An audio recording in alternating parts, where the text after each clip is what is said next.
WCNC Charlotte. This is Flashpoint. Thanks for joining us here on Flashpoint. I'm Ben Thompson, talking transit again this week.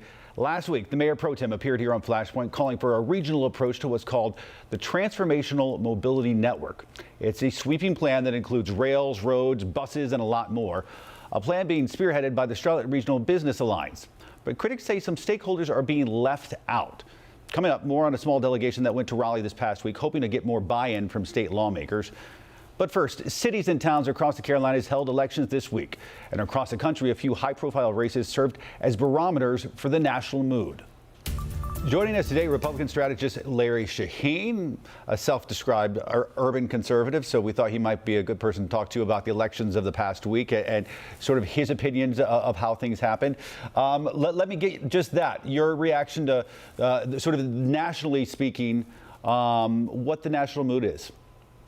Well, you know, Senator Mitch McConnell said it best on the floor. I think at this point, the Democrats need to take a pause and start to reevaluate exactly what their strategy is in terms of where they want the country to go. I mean, rising inflation, rising prices, issues with education, all those things were issues in the Virginia election. And when Glenn Youngkin was able to successfully navigate that, I mean, when you look at the swings, you're talking about double-digit margins swinging back to Republicans in suburban communities. And there's a great article in the National Review written by John Hood talking about how the suburbs are now back in play and how suburban Republicans are going to have an outsized voice in the party and if there's going to be a path to victory. So ultimately, from my takeaway on this was that, basic breakfast table issues, economy, education, whether or not parents have a say in what's going on. I mean, look, we can take that back here to Charlotte-Mecklenburg. I mean, we're talking about, Nick Oshner just had a report the other day on what's going on in our school systems. I mean, at some point or another, there needs to be a discussion about whether this is what's best for our kids and what's best for our parents and what's best for our communities. And, elites in Washington and New York and LA have had far too much of an outsized say on policy over the last, 12 to 18 months. And I think there's definitely going to be a reckoning, if you will. And if the Democrats aren't careful, they'll think that 2010 was a light little bump in the road, because if these numbers hold, it's going to be an absolute red wave coming for them in 2022. What's it say about Trumpism? Well, I think Glenn Youngkin navigated that perfectly. He didn't even talk about the president during the general election because, you know what? We don't need to talk about the president. And I've been openly on record with the fact that I don't think that President Trump should be the nominee in 2024. I think that this win in Virginia gives Republicans a roadmap to be able to move forward in this country without the former president at the lead. Because at the end of the day, people want to see a message of hope. Glenn Youngkin presented a wonderful message of hope, change, and how we can create a better opportunity for all individuals of all races and creeds, of all religions, and how we can do that equally, with equality, not equity, with ways forward where all individuals have the opportunity to succeed in this country. That is the message Republicans have been successful with for years and years and years, and it's a message that we have to get back to. Okay, let's talk transit, because this past week I know you were part of a delegation with Councilman Tariq Bokhari, went up to Raleigh, talked to state lawmakers up there to talk to them about transit, because you feel that they've been sort of left out of this equation. Now, if I had certain other members of city council on here, they would say that that's not the case. But I know you feel strongly about this, and so you guys went up there trying to get some buy-in when it comes to this transit situation, because we know it's going to take not only Charlotte, but all the surrounding towns, as well as the support of folks up in Raleigh. It's going to take everybody to be involved in this. Well, that's exactly right, Ben. And I'll tell you, the takeaway from the trip was how fantastically received we were. They want to work with our community, and they want to work with the city of Charlotte. But it's very important to them that Charlotte not design this thing and come up with the funding structure all on their own, and then bring it to them and ask them to approve it. That kind of puts them in a box. What our legislators want to do is be a part of the process and engage. And what I think is probably going to be the best solution is going to be a business group that is organized in conjunction with state legislators, our city council members, and folks here on the ground who are going to be working together to come up with a funding solution and a transit and transportation solution that is comprehensive. With respect to the city, I can understand how a lot of folks in the city think that they need to drive the bus, but we are a Dillon Rule state, and the legislature is going to have its say. So we have to make sure to have buy-in from them from the beginning, not at the end, because just putting them in a box and asking them to check yes or no is not how we're going to get this done, and I can guarantee you it's the way for this process to fail. That said, as you know, I had the Mayor Pro Tem on last week talking about this same issue, and she said that it's been a very, her words, organic, methodical issue that's going to require everyone in the region. But you don't think that's what's happening. That might be what some people are saying, but you don't feel like that's what's actually happening. Well, I know that's not what's happening because the folks in Raleigh haven't been engaged, and for them to be engaged, they have to be at the table. And this is the thing we have to remember. If we're talking about a truly regional transit solution, the Silver Line, which is a vast majority of it in Charlotte, can't be what goes first. The Red Line was promised to the voters of North Mecklenburg, and they've been paying transit taxes for well over 20 years. So for Charlotte to sit here and say, well, we need all this money for the Silver Line, and we'll talk about the Red Line, but if we can't do it, we can't do it, isn't right. They have to honor their commitment to the people of North Mecklenburg, the towns of Davidson, Cornelius, Huntersville, and Mooresville. So for us to be able to talk about this, we have to have them at the table, which means we also have to have state senators and state legislators in the House who are going to be working to help create the solution, and so that there's buy-in. I mean, you tell me this, Ben. At the end of the day, if you're talking about people trying to buy into a system, wouldn't it be far better to have them help craft a plan that they own and that they're a part of, as opposed to having them be a part of it on the back end? The reason that Charlotte and wants to be, the creator of this is so they can own it and so they can actually get a yes or a no.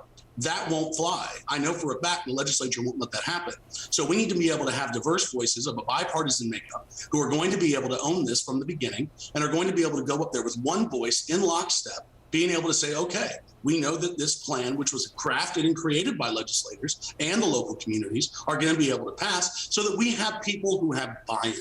We have to make sure that Charlotte remembers it is part of a larger state.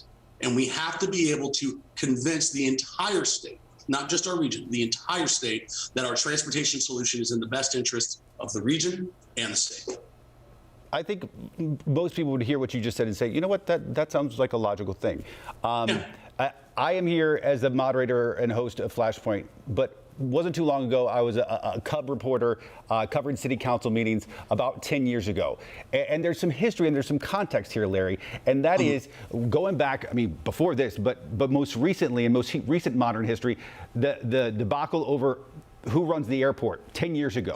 And there is some bad blood between city council and Raleigh that's never really been totally resolved. Now, the current mayor would tell you that she's trying to go a long way in trying to resolve some of that bad blood and make things better. But it's not as if there's not a history of a relationship between our local city lawmakers and state lawmakers, and there being trust issues. What I would tell you is, I think that this new group of legislators and the folks that are in charge at the moment, as well as hopefully we're going to see a lot of new city council members. But again, Ben, this isn't about Charlotte. We got to stop making this about just Charlotte. This has to be about the region. And if this is going to be a regional approach, it's time for Charlotte to put down its arms and say, we want to work what's in the best interests of the region. And the General Assembly is more than happy to take part in that. And the thing that we have to remember is, every new issue is a new opportunity to provide positive and collaborative solutions for our citizens, for the folks that all of these folks are supposed to work for. So saying that the Charlotte Airport issue was an issue that was won in the past, I agree, yeah, it was. But that's a different issue. It's time to move on to something more important. And for us to be able to come up with a comprehensive solution that would likely involve most of the regional partners as well as the legislature, you can't have that kind of operational pride. You got to be able to say that issue's sitting over there. Okay, that issue is that issue. But we're going to work with you on this issue because we need to work together. People want to see government work. People are tired of watching governments fight with each other. You know why? Because nothing gets done. And we sit here in this cycle over and over and over again.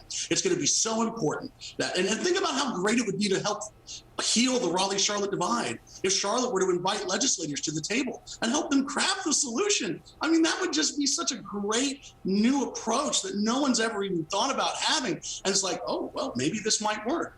This is a new thing. This is a new concept. We have to think about new strategies on how we engage, and we have to be collaborative. And that's the best approach.